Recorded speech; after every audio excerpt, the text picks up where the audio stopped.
அனைவருக்கும் வணக்கம். இன்றைக்கு 10ஆம் வகுப்பு தமிழ் பாடத்திலே முதலாம் இயலிலே இருக்கிறதான இரட்டுற மொழிதல் என்கின்ற அணியை பார்க்க போகிறோம். இரட்டுற மொழிதல் அணி என்றால் என்ன? இரண்டு உர மொழிதல், அதாவது இரண்டு பொருள்பட பாடுதல். ஒரு சொல்லோ ஒரு சொற்றொடரோ இரண்டு பொருள் தரும்படியாக பாடுவது இரட்டுற மொழிதல் அணி எனப்படும். இது ஸ்லேடை அணி என்றும் சொல்லப்படும். இப்போது ஒரு காட்சி நீங்கள் பாருங்களேன். இதை பார்த்தீர்கள் என்று சொன்னால் இரட்டுற மொழிதலை நீங்கள் புரிந்து கொள்வீர்கள். அதன் பிறகு அதனுடைய விளக்கங்களை பார்க்கலாம். ஆமா, இதெல்லாம் என்னங்க? கலை அம்மா, கலை. ஓஹோ,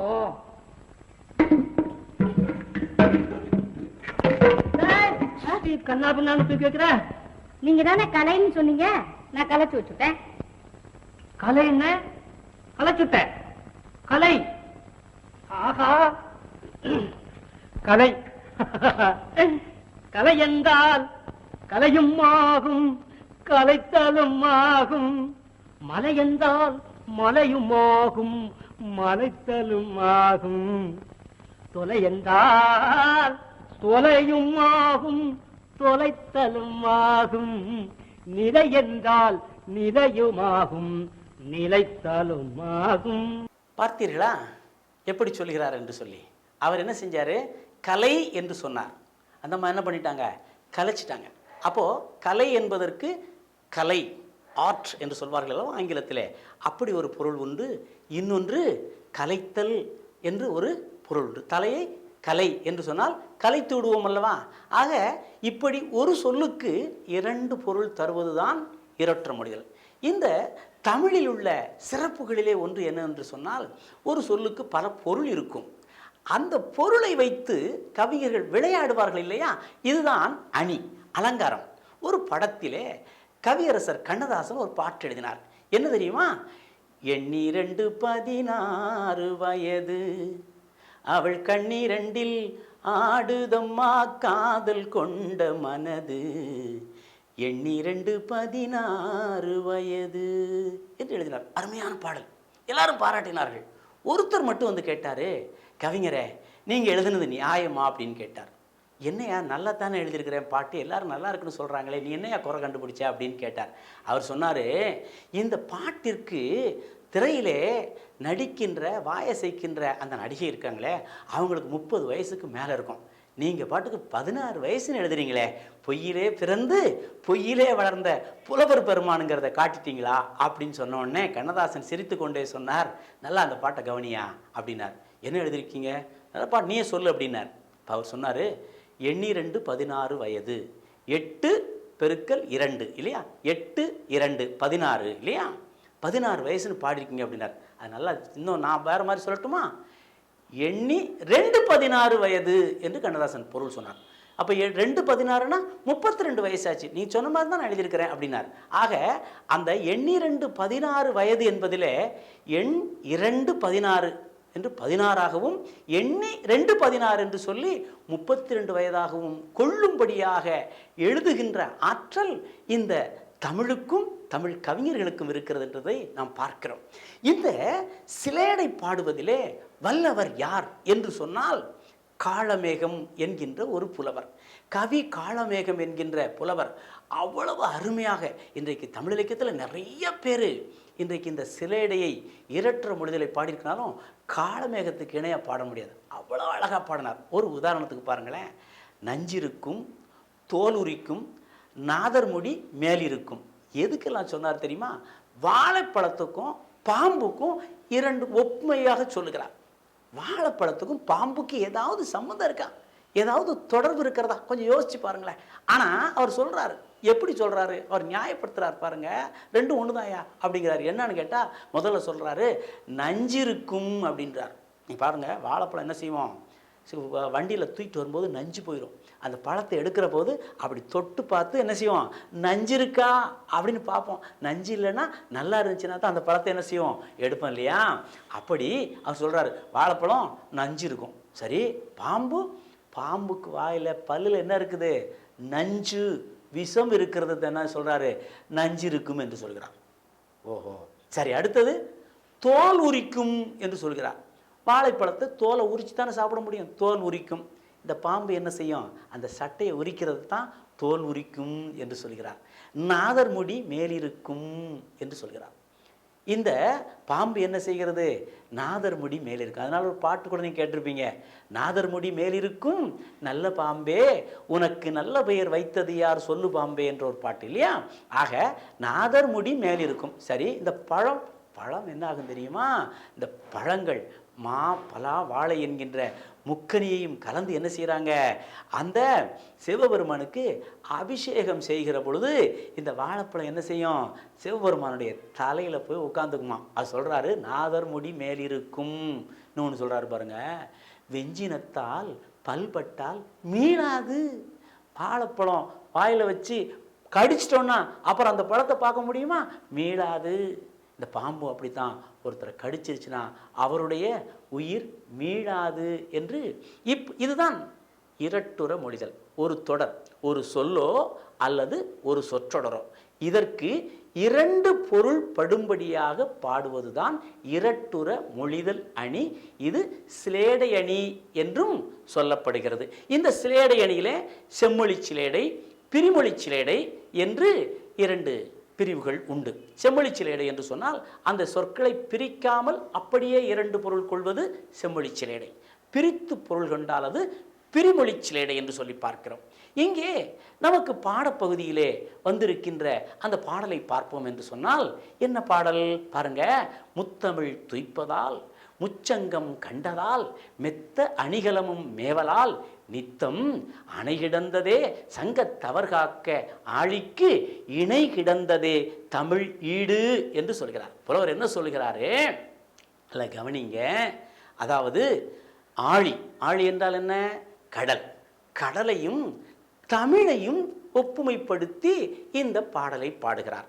எப்படி கடலுக்கும் தமிழுக்கும் எப்படி ஒப்புமை கூற முடியும், கவிஞர் சொல்றார் பாருங்க, முத்தமிழ் துய்ப்பதால்.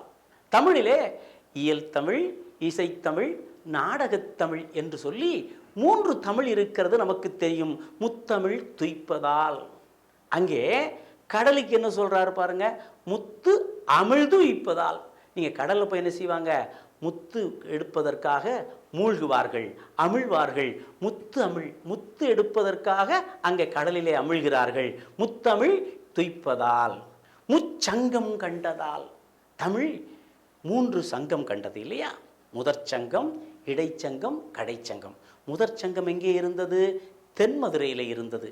2ஆம் சங்கம் கபாடபுரத்தில் இருந்தது. 3ஆம் சங்கம் இன்றைக்கு இருக்கின்ற மதுரையிலே அமைந்தது என்பது நமக்கு தெரியும். முச்சங்கம் கண்டது. அதுபோலவே இங்கே தமிழ் ஆழி இருக்கிறதல்லவா, கடலிலே 3 வகையான சங்கங்கள் இருக்கின்றன. எவை என்று சொன்னால் வலம்புரி, இடம்புரி ஆகிய 3 சங்கங்கள் இதிலே இருப்பதை பார்க்கிறோம். பாருங்க, தமிழ் 3 சங்கம், ஆளிலும் 3 சங்கங்கள் இருப்பதை பார்க்கிறோம். மெத்த அணிகலமும் மேவலால். தமிழ் இருக்கிறதே நிறைய அணிகலன்களை அணிந்து கொண்டிருக்கிறது.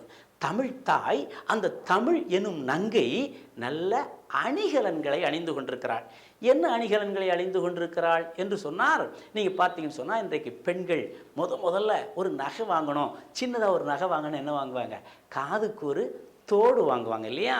தமிழும் காதுக்கு தோடு போல எது போட்டுருக்காங்களாம், குண்டலம், குண்டலகேசி என்கின்ற ஒரு நூல், ஒரு காப்பியம். காதொளிரும் குண்டலமும். அப்புறம் என்ன செய்வாங்க, அடுத்து கைக்கு ஒரு வளையல் வாங்குவாங்க இல்லையா. காதொளிரும் குண்டலமும், கைக்கு வளையாபதியும். கைக்கு என்ன செய்கிறாங்க, வளையாபதி என்கின்ற நூல் வளையலாக போடப்படுகிறது.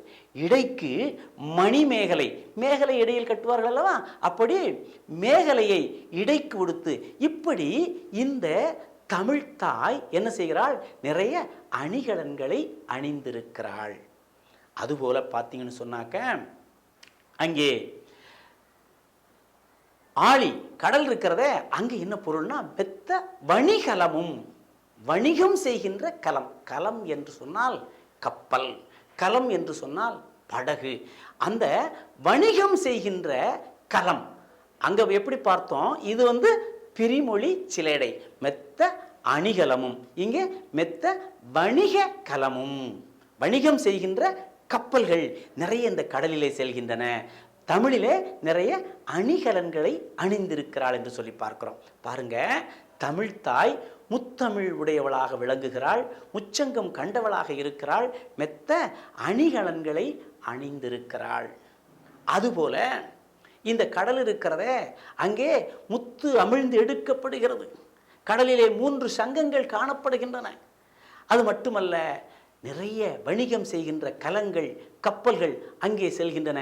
எனவே ஆழியும் தமிழும் ஒன்று, ஆழிக்கு தமிழ் இணை என்று சொல்லி ஆழிக்கு இணை கிடந்ததே தமிழ் ஈடு என்று சொல்கிறார். இதை இணையாக சொல்கிறார், இதை இணையாக சொல்கிறார். கடலையும் தமிழையும் இணையாக ஒப்புமைப்படுத்தி சொல்கிறார்.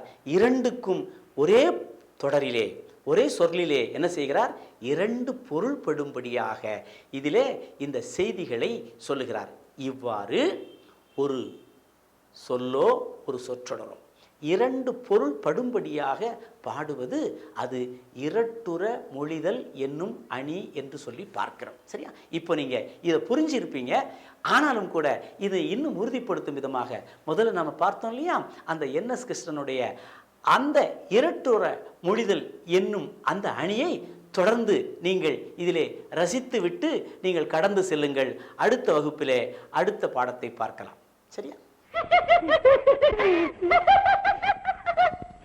நல்லா சிரிக்கிறியா நீ? நானுங்க எப்பவும் சிரிச்சுக்கிட்டே தான் இருப்பேன். அப்படி ஆளுதான் எனக்கும் தேவை. தயா, என்னது? அதாவது எனக்கு சொல்றதுல நாட்டுக்கு தேவை அதுக்கு. ஏன்னா இந்த பாரு, மிருகத்துக்கு சிரிக்க தெரியாது, பறவைகளுக்கு சிரிக்க தெரியாது, மனுஷனுக்கு மட்டும்தான் சிரிக்க தெரியும். அப்படி இருந்தும் சில பேரு சிரிக்கவே மாட்டேங்கிறாங்க. அப்படி சிரிக்க தெரியாதவங்க தெரியாதவங்க நல்லா சொன்ன. தொட்டுனா தொட்டுனா தப்பு. கண்ணே கண்ணே கண்ணே, உன்னால் நான் நடையும் கவலை கொஞ்சமா, என் கவலை கொஞ்சமா, அதை கண்டு சும்மா இருக்க உனக்கு கல்லு நெஞ்சமா, கண்டு சும்மா இருக்க உனக்கு கல்லு நெஞ்சமா. ஏய் ஏய் ஆஹா ஏய் ஏய் ஆ ஏய் ஆ ஏய் ஏய் ஏய் ஏய். தயா, என்னது கண்ணே கண்ணேன்னு சொல்றீங்க? அட ஒண்ணு இல்லம்மா, என் கண்ணை பத்தி பாடுறேன். 2 நாளா தூக்கமே இல்ல, சதா அரிக்குது, வெந்நீரா கொட்டுது, அதத்தான், வேற ஒண்ணும் இல்லை. ஓஹோ, அப்ப பாரு. தங்கமே தங்கமே தங்கமே, உன் தயவை நான் பெறுவேனோ என்று தான் பெறுவேனோ, என் அங்கம் குளிரவாதி அனைத்து அகம் மகிழ்வேனோ, என் அங்கம் குளிரவாதி அனைத்து அகம் மகிழ்வேனோ. இந்தா இந்தா ஐயோ இந்தா அட இந்தா ஐயோ இந்தா இந்த மதத்தா. தங்கையா, இப்போ தங்கமேன்னு சொன்னது என்னதானே? ஐயோ ஐயோ ஐயா, இது என்னடா இது? இந்த பாருமா, இந்த பாட்டு பாடுறேன் பாரு, அதுல பித்தளை காசு வெள்ளி காசு வரைக்கும் வந்திருக்கு, தங்கம் கிடைக்கல. அப்படி தங்கம் வந்துருச்சுன்னா தங்கமே அதான். பாடுங்க பாடுங்க. தேனே தேனே தேனே, உன்னை தேடி தேடி நான் அலைந்தேனே, நான் அலைந்தேனே, நீ தெரியும்படி என் எதிரில் இருந்து தொட பயந்தேனே, நீ தெரியும்படி என் எதிரில் இருந்தும் தொட பயந்தேனே. ஐயோ, முகரைய பாரா, முகரைய பாரு, முகரைய பாரு, ஓஹோ முகரைய பாரு, முகரைய சரி போ சரி. இந்தாங்கய்யா, இன்னமே அவன் மாத்த முடியாது. சத்தியமா சொல்லுங்க, இப்ப தேனேன்னு என்னதானே சொன்னீங்க? அது ஒண்ணு இல்லம்மா, இல்ல எனக்கு உடம்பு சரியில்லை, வைத்தியரு ஒரு பஸ்பம் கொடுத்திருக்காரு, அதை குழைச்சு சாப்பிடுறதுக்கு தேன் வேணும். அது சரி, எதிரில் இருந்தும் தொட பயந்தேன்னு சொன்னீங்களே, அதுக்கு என்ன அர்த்தமா? எதிரில இருக்கு, தொட முடியல. இங்க இல்ல, தோட்டத்துல ஒரு மரத்துல உச்சியில இருக்கு தேன் கூடு, அது தொட போனா அடிக்குமோ இல்ல கொட்டுமோ அப்படின்னு பயமா இருக்கு. ஆஹா ஆஹா